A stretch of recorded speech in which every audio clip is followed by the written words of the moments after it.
You're listening to the Loudmouth Radio Network.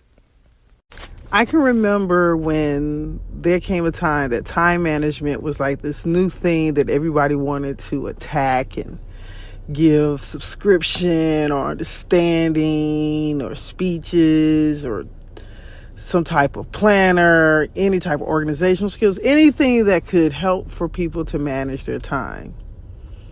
Truth is, most people are constantly chasing that aspect of themselves. Getting better organization, planning, putting things in perspective, trying to reduce their workload to where it's a life-work balance, et cetera, right? The real thing is that some people will say that, hey, I can't manage my time down to the decimal point of what I'm doing. I work by this functionality only, and this is specific on how I do things. I detail how I move. Most people are not going to do that. The average person won't. But that does not mean you can't be efficient. It does not mean that you cannot put yourself in a space to where you're managing, or should I say pacing yourself. Truth is that there's always going to be things that you'll have some center of control, and there's a lot more that you just don't. And I can believe that pretty much people set out on average on their day to accomplish something, whether it's just getting up, getting to work, going to school, taking care of their families, doing whatever chores they may have. I mean, it goes on and on. There's so many layers to it, right? The one thing I can say is that never will you have the ability to subscribe to someone's total experience.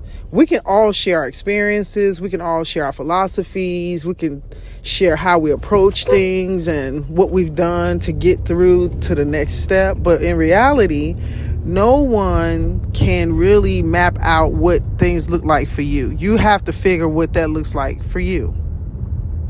So one of the things that I can say that may be a little bit of a not even an antidote, but a positive perspective thought or approach is, how about setting the pace? Setting the pace that works for you. Putting things in perspective that you want to accomplish and look to see those things through.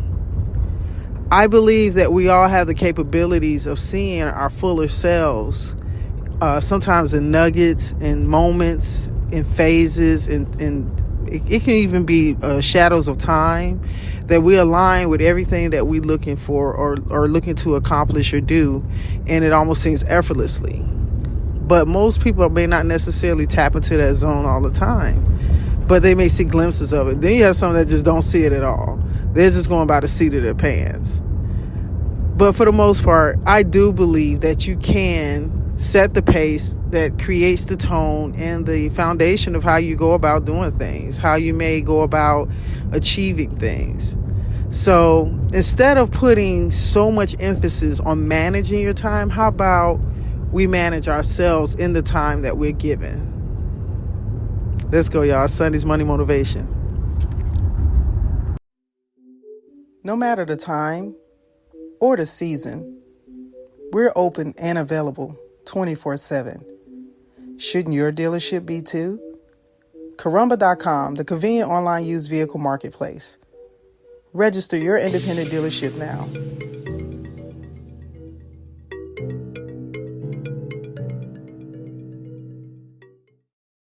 Now you may say, Sonny, how can you manage yourself in the time that we're given? Easily.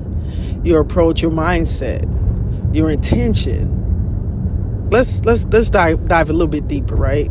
Let's say we are in a building 20 floors up, and we're all at work, sitting at our desks, doing whatever we need to do on a day-to-day basis, and an alarm goes off, and the building is like screaming, sirens everywhere, water sprinklers in the ceiling start going off. Naturally, your first instinct, you're going to think there's a issue, some type of an emergency. That's the first alert. Your mind is going to automatically think to try to discover what's going on. At the same time, your muscle reaction or your reflexes is going to sense some type of danger, something that is going to cause you to have to act fast.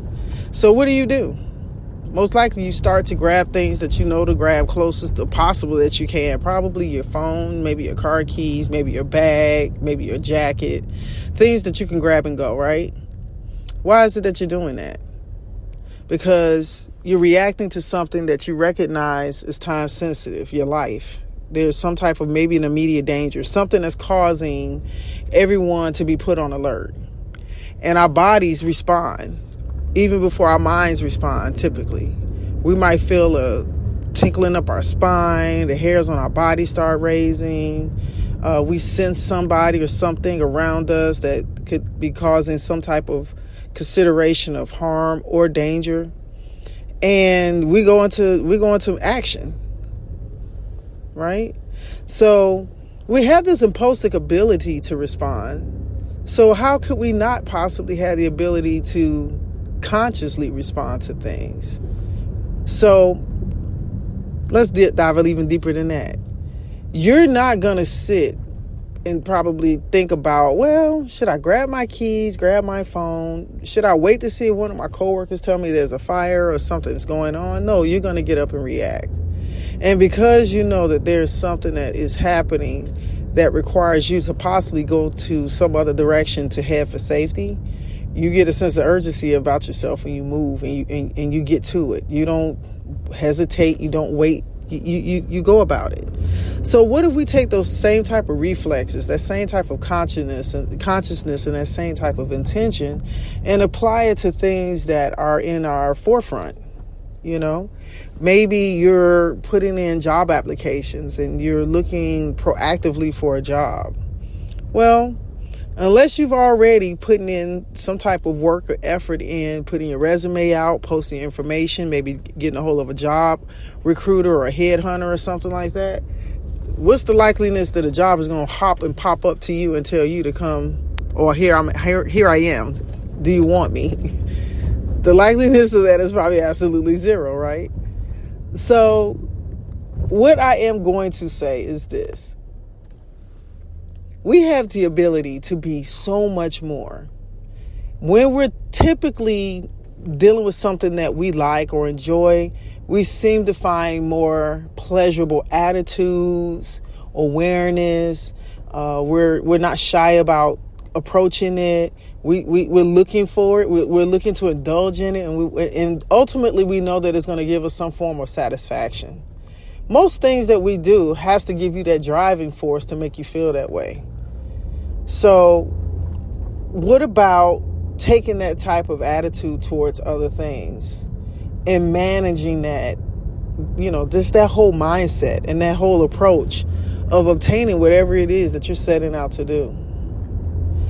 I think that the more that we dive into our molecular selves, things that make us feel triggered, whether it's good, bad, or indifferent, is helping us to learn and understand more about ourselves. And the more you understand about yourself, the more you're able to initiate things within yourself and surrounding yourself. Naturally, you're going to draw additional things that you're looking to draw. It's just kind of that law of attraction thing, right? So I believe that if we manage more of the aspects of our attitudes, if we put more perspective, focus on how we go about doing things and what we do with that time period that we're giving to whatever that focal point is in front of us, we ultimately can come out ahead in a very good way.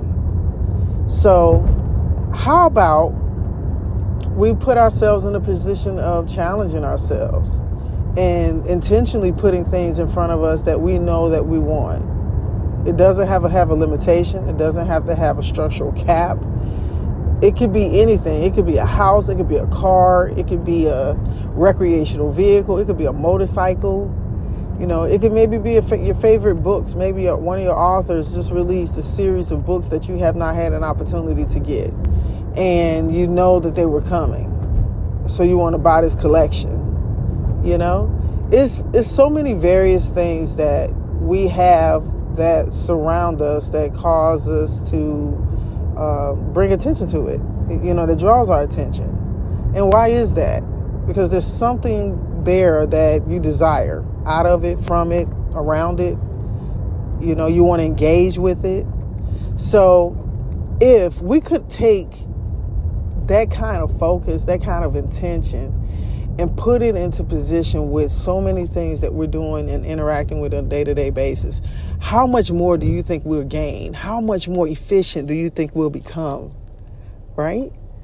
I think that there's a time to maybe dissect the things that are around you. I don't know about you guys, but I know I've mentioned this in previous shows about putting things in perspective, that maybe in a 6-month time period or a year time period, when you may have set a goal, and then going back and observing how your stride of that, accomplishing that goal, or maybe looking at the time period of when you set the time for that to be done, and seeing how much of it did you achieve, or did you complete it, or did you not touch it at all. And I know I'm not the only one that has a multitude of passions and maybe some hobbies or desires, things that, I just enjoy. And they don't necessarily have to have a reason behind them for anybody else other than myself. And you may not have to explain, whatever that is to anyone, but maybe you're struggling to obtain it or see it through, or for it to come into fruition. And you don't know why it may be challenging or difficult or seemingly fleeting you. I know there's different things that I've had that I've wanted to do and just have had to take steps to put it in perspective for me to get it done. And that's been academics, that's been workloads, that's been chores, It may even involve a person, people, places, and things, right? What does that mean to set this pace for you? How does it look for you? Like, what is it that you do to keep yourself organized and to keep yourself, even encouraged? Because I do believe that there's different things that are happening on a day-to-day basis that draws our attention, that pulls our attention at different points. And then there's different things that we may not necessarily be aware of moving around us that may require us to do something about it. You could have a kid, and you already know, if you're a parent or responsible for, a child or a youth, it's not uncommon that they may come and walk up to you and ask you for something, or want to do something, or desire your attention about something. And do at that time, do you do that? Do you take your attention away from something else, give it to them? Most likely, even if you're telling them to come back and do this later, it's still taking your attention away. So we have so many things that can distract us so easily that it has to be some level of challenges at some point when it comes to different things. Now, mind you, I'm not speaking for you in the sense that, Sonny, you don't know what you're talking about. I get everything done. You may be one of those few people that does. But I think there's a greater amount of us that still has to apply ourselves and work ourselves back to things that we may have in front of us. And if you are one of those people, how do you feel in the course of a day when you can look back at some of the things that you set out that morning to do, and at the latter part of the day, notice that you got them done, or you accomplished and completed them? It's got to be a feeling of accomplishment, right? It has to be a feeling of gratitude, or a satisfaction, a moment of satisfaction, knowing that you completed something. I think for me, I've learned to pay attention more about that one thing. How much am I completing things that I'm putting on my plate, or that's being given to me or being assigned to me in some form or fashion? And am I really completing them, seeing them through, and not only in completion, but how well am I completing them? How much have you stretched yourself to see some of these things through, right? And if you're not really finding yourself having a lot of challenges of completing things, I would even beckon to tell you that maybe you need to put some more aspects of things in front of you that does challenge you more, so that you're not necessarily falling into some level of boredom, or that you're not stretching yourself. Because it's easy to do certain things. Like if you're a person that loves going to the gym, maybe you work out and do the same things every time you go to the gym. Then you got some people who, like myself, will go to the gym and then may fall off for a day or a week or even a month. And then you got to get back at it and get back in the swing of things. It's repetition, right? And believe it or not, most things that we're doing has a repetitiveness to it. And a lot of those things then become habits or habitual behaviors. So even from what I'm saying to you, it may not necessarily be something that is task oriented, but it could be maybe your behavior.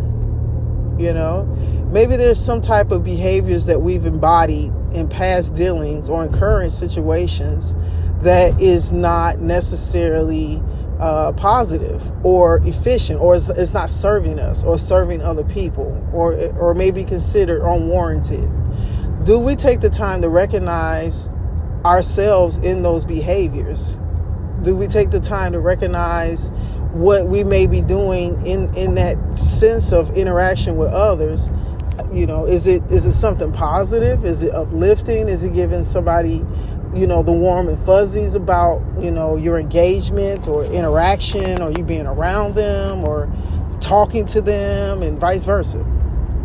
I think a lot of that describes or gives consensus of to how our relationships ebb and flow. You know, we might have friendships that have these cycles. I think everybody has cycles that we kind of go through and engage in. And you may have the habitual behavior where you may talk to a sibling, a parent, or a best friend every day like clockwork. Well, what happens when one of those days you don't call, or they don't call you, and the normacy of that is interrupted? You notice it, right? So what are we doing to take note or take inventory of ourselves to also make sure that, you know, maybe we're doing the things necessary to grow in those capacities, mentally, emotionally, psychologically?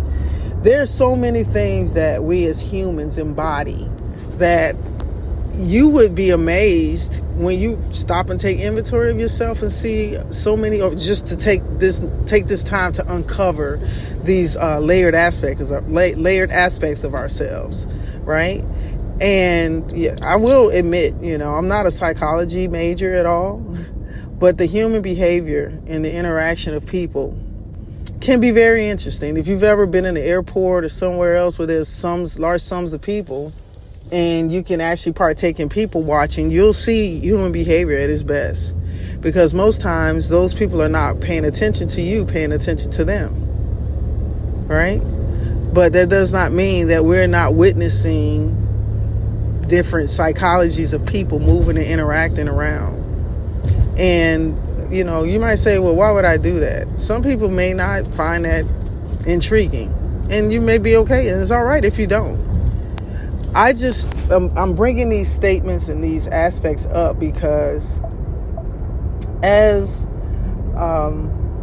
we grow, as we age, certain things that may have been important to us as a younger person may not have the same residency with us now.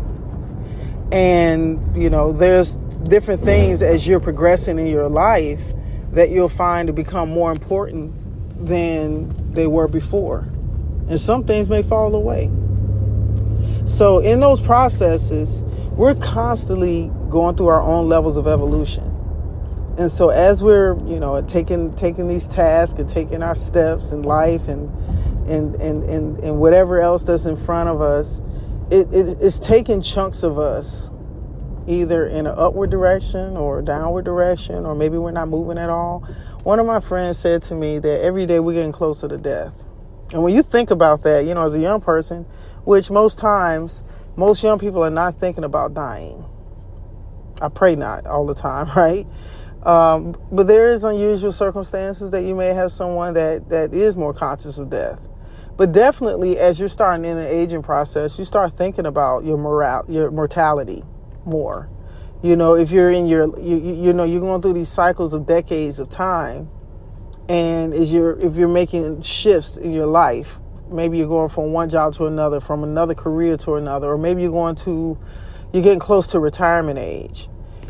For our parents, which are our baby boomers now, when they were younger, there was a lot different aspect of things, the Social Security, retirement age, those things were capped at a much lower aspect. Now, as you're coming into these cycles of ages and you start seeing the age groups continue to move, as you're elevating, maybe there's certain things about what's going on now. It won't be the same for you when we get to that age of retirement. Or if you're at the age of retirement, how do you adjust to the next cycle of your life? So there's all these different things that pull our attention, that it draws us and it causes us to have to make assessments. At least I do. Okay, I'm not going to say that you're cycling through all of these aspects, but if you are at that point in your life where you're making different life decisions, maybe you're making different career decisions, maybe you're in a new relationship or you're coming out of a relationship and there's some type of shift that's going on in your life, it's not uncommon to take inventory of a lot of the things that I'm mentioning right now. I just think that it's just so important that in the midst of wherever you are, we're doing our best managing ourselves in the time that we're given. Because when I tell you, as of late, there's been so many untimely deaths of people at all age groups, all ranges, all different societal levels. There's no limitation. There's always been death. There always will be death. But if you're involved enough to pay attention to things that's going on currently, if you're on social media, things of that nature, you're seeing different people posting about maybe friends or family that are, going into another cycle of life and going into a new realm. And because of that, it definitely can make you feel like, wow, am I doing all the things that I'm setting out to do in my life or that I want to do in my life? Am I uncovering more things that maybe I hadn't thought of that I should consider? So I just encourage any of us that are, within earshot of this segment and this podcast to do whatever we can to manage ourselves and get the most out of ourselves in our time. I've always been one to want to utilize my time in a good way. And I can easily say that it's not uncommon for there to be a level of frustration when I feel like I'm not occupying my time in a useful manner. So I just want to give you guys an opportunity as we start in this new week. We're almost at the end of the first quarter of the year already. March is moving very fast, even though this is a longer cycle of weeks for us this month than it was last month. We're springing forward. There's a new season upon the horizon. So as we're getting longer days of sunlight and you can feel the cosmo change happening, the days are becoming longer, which I've always had so much gratitude because I've always seemed to get more done in this time of year, and I've seemed to get more receptivity from others this time of year, and people are more adept and available to socialize, network, whatever, because there is longer days of sunlight, and typically our weather is complementing that time period as well. Even now, out here in California, we're having some cycles of weather changes almost every other day.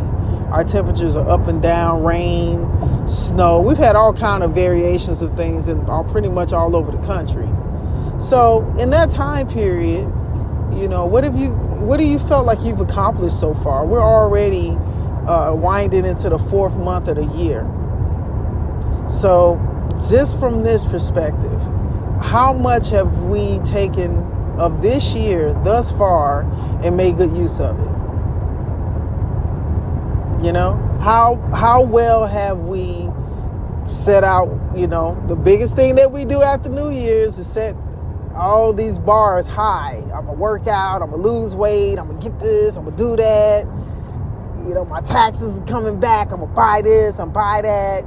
These are all the natural things of the natural order of how typically you hear the movement of people. But are we going deeper than just things? Are we tapping into our stronger part of ourselves that gives us so much more gratification? Maybe it's just me. Guys, I just want to thank you for having the time to let me talk to you. And I'm hoping that I'm giving you something thought-provoking that makes you think about it. Get a little deeper and discover more about yourself. And I would love to know what you think about this segment. So you get an opportunity, feel free to hit us up at Loudmouth Radio. We're on Facebook, we're on Instagram, we're on definitely online. And I really appreciate the feedback. Let me just say this. I really appreciate the feedback of many of our listeners who have come back and say, hey, Sonny, I've been checking out your shows. It's been good. I needed that. It gave me something to chew on. It made me think about maybe where I am. I am so appreciative that you're, number one, taking the time to listen. Number two, you're getting something from it. Number three, you're able to come back and say, hey, this gave me something. It made me think about something. It made me feel like I needed to take a look and make some changes or make some adjustments or add to my toolbox. Whatever it is, I'm hoping that you're finding whatever it is within you that needs it. And I pray that it's feeding you and not stripping you. So I just want to tell you thank you so much for taking the time to listen and also to share this. I would like to always say that it's always a pleasure to have somebody take the time to listen to hear what you got to say. And it's even more a bigger compliment when you share the information as well, and that you can maybe find somebody who it could be a benefit to as well. So from my perspective here, I'm going to sign off on this Sonny's Monday Motivation. And don't forget, manage yourself in the time that we're given, because we'll only get one life. Let's make it count, right? You guys have a wonderful week. Love and light. You're listening to the Loudmouth Radio Network. This episode is sponsored by loudmouth.com, the #1 small business online network. We're putting the word out about small business.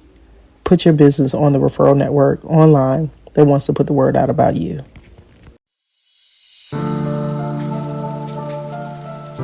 $30.7 million small businesses in the U.S., creating 1.5 million jobs annually.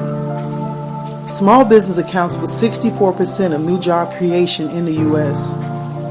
There's strength in numbers. No matter what we face, know that there's strength in us. Because of you, we're able, we're capable, we're resilient, and we are available because we are small business. And together, we're the economy.